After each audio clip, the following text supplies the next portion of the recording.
Okay, hi everyone. We're going to discuss in these couple of videos the inverse trig functions, but it's going to take us a little bit to get there.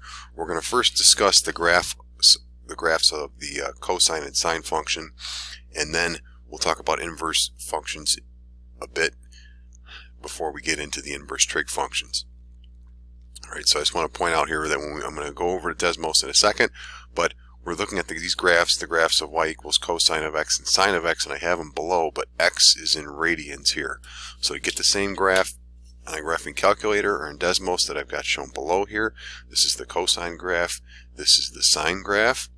Alright, now to get those same graphs you would have to put your calculator in radian mode. Alright, also when we look at the x-axis, x stands for an angle here in radians. Alright, so we just got to keep that in mind.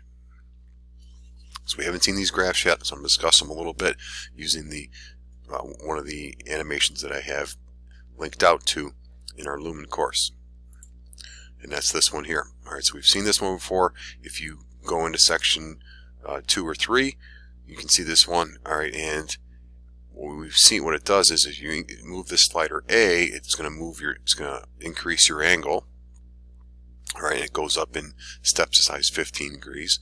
So right here we're stuck on looks like 60 degrees. The terminal side's on 60 degrees, but it's really 360 because it did one revolution plus 60, so that would be 420. And it's showing us that the cosine is 0.5 and the sine is 0.866, etc. So it's really 1/2 and then square root 3 over 2. Alright, now I'm just going to go backwards here. If we go around, remember the x-coordinate of the point on the unit circle is the cosine of your angle, and the y-coordinate is the sine. In the first quadrant between the positive x-axis and the positive y-axis, cosine is positive and sine is positive, as we've seen.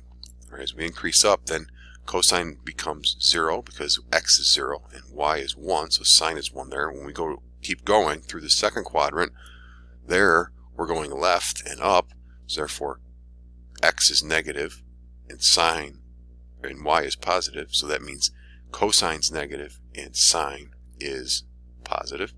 When we go into quadrant 3, they're both negative. We go into quadrant 4, x is positive, y is negative, and therefore cosine's positive and sine is negative. And then if we keep going for angles bigger than 360 degrees or 2 pi radians, the values just are going to repeat themselves because we're going around the unit circle. Alright, now how does that translate into those graphs that I had over in OneNote? Well, what we're going to be looking at here, I'm going to turn the cosine animation on here next. Alright, now what this is going to do, and I'll explain it as we go through it, we're again going to move the slider. But what that's doing is I'm going to zoom out a little bit here. That is, as we increase the angle, it's showing you a couple of things.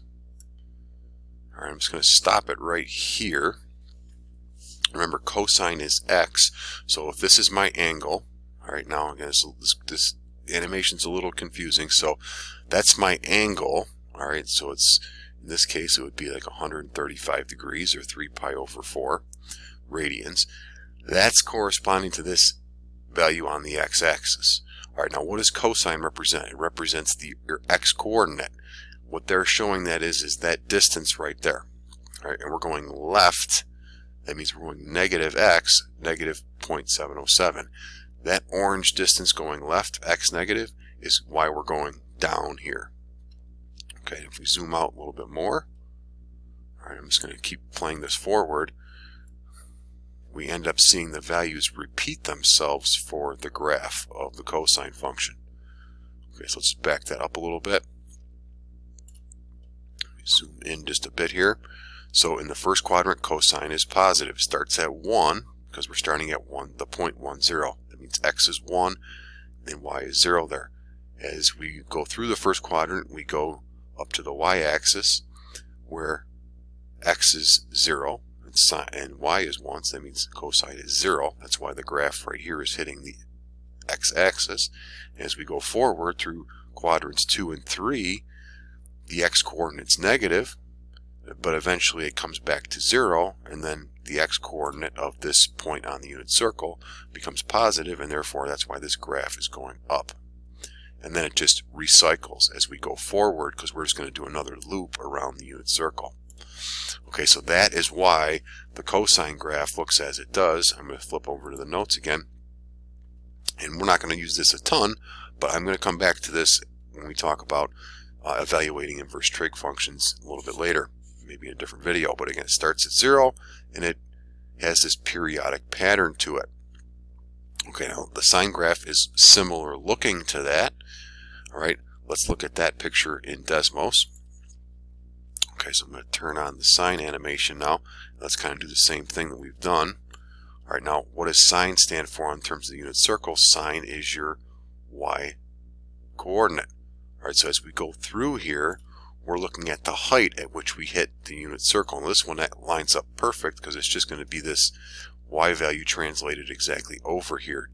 All right, and as we go forward, let's just look. We're starting at 0. Then y increases up to 1. Now y decreases. Look at the decimal number in the second coordinate decreases back to 0 at 180 degrees or pi radians, and then it becomes negative, and then comes back to 0 when we get to 2 pi. So that's one cycle of the sine graph. Again, if we were plotting this graph where y is a function of x, y is sine of x, then this is one cycle of it, and then it's just going to repeat itself as we go forward. All right, as we take another lap around the unit circle. All right, so I just wanted to mention those because, again, they're going to come back when we discuss the inverse trig functions. All right, so moving on now. Jump down a little too far. I want to talk about the concepts for the inverse function, and I'm going to play a little PowerPoint here, and then we'll come back to these couple examples for this first video. Alright, so the notion for an inverse function, and it has special notation to go with it, is that it returns the output values back to the inputs. Let me just repeat that. An inverse function returns the outputs back where they came from. In terms of x and y, if x is our input and y is our output, then the inverse function is going to return y back to x. Alright, now, in terms of finding a formula, we're going to be not as concerned about this for trigonometry, but this is instructive for understanding what an inverse function is. If we have this function f, what does this function do? 2x plus 1, that means you take your input, you multiply it by 2, and then you add 1. The inverse function, which has this special notation with f with a little minus 1 up above it, should reverse that process. What's the reverse of adding 1? It is subtracting 1, and the reverse or inverse of multiplying by 2 is dividing by 2. So the inverse function should subtract 1 and then divide by 2. So what is that going to do? It's going to take a y value, first subtract 1 from it, and then divide that by 2. That tells us what the formula is for the inverse function. And sometimes we write that in terms of y. Oftentimes we convert that and switch y out for x so that we can graph that as normal. All right, but they say the same thing. Subtract 1, divide by 2. That function undoes the original. Just a quick note here, this minus 1 doesn't mean reciprocate. All right, you got to be careful. That x to the negative first power on a calculator means reciprocate. In the context we're discussing here, it means inverse function, not reciprocal. All right, let's look at just a couple more quick here, because again, I think these are instructive. This function x squared plus 4, in words, what does it do? It squares the input first, then adds 4. The inverse function should reverse it in the opposite order, so we should be doing the opposite of adding 4, which is subtracting 4, and the opposite of squaring is taking the square root. So in this example, the output value y is going to be subtracted. You're going to subtract 4 from that output value y, and then take its square root, and that gives you the formula for the inverse. So it would be the square root of y minus 4, or if we would use the variable x, the square root of x minus 4. Okay, last example here. This function is x cubed plus 2.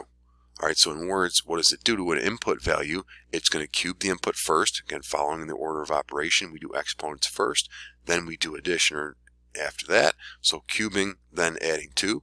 The inverse is going to reverse it, so we're going to subtract 2, and then the inverse or opposite of cubing is taking the cube root. Alright, so what does the inverse formula look like? It would look like this. Okay, again, we're reversing that in the opposite order. So those examples showcase the concept and also how to write the formula for the inverse functions down. We're not going to be able to write the formula for the inverse trig functions down. We don't have any neat formulas for sine or cosine or tangent, and we're not going to have any neat formulas for their inverses either. Okay, going back to the notes now, we have a little better idea about inverse functions, and we're just going to end this video by just looking at some basics with inverse functions. Alright, so we went through this one in the video. If we had the functions 2x plus 1, the inverse is y minus 1 over 2, or x minus 1 over 2. Alright, now let's look at this equivalence, because we're going to see this with inverse trig functions. F of 3 is equal 7. Let's just do a quick check with that. If I plug 3 into the original function, it's 2 times the input plus 1. That's going to give us 6 plus 1, which is going to give us 7. What the inverse function is going to do now is going to return the output 7 back to the input, which was 3. Okay, and we can see that in the formulas also. The inverse function is going to take 7, and it's going to do 7 minus 1, and then that divided by 2, which is 6 minus 1, just 6 divided by 2, which comes out to 3. So we see it in the formula also. So again, the inverse takes the output value 7 back to the input 3 in that specific example. All right, going on to another one, and we're going to focus a lot on this function and its inverse going forward in the next video or two. Looking at the function x squared, we'll talk about why the domain is restricted to only x is greater than or equal to 0. Well, if that's the function f, then its inverse is the square root function. Alright, well, again, we can do this check here. What is f of 5? This function squares its input. So you're going to square whatever your input number is. In this case, it's squaring 5. We know that comes out to 25. That would be equivalent to, well, the inverse function is going to return 25 back to 5, and we can see why that's going to happen, because the inverse function is the square root. The square root of 25 we know is 5. So again, let's just focus on the outputs and the inputs. The output for the original was 25. The input for the inverse was 25. So the output got returned back to 5. Alright, I'm going to stop here for this first video. We're going to come back in the second one to talk about the inverse trig functions.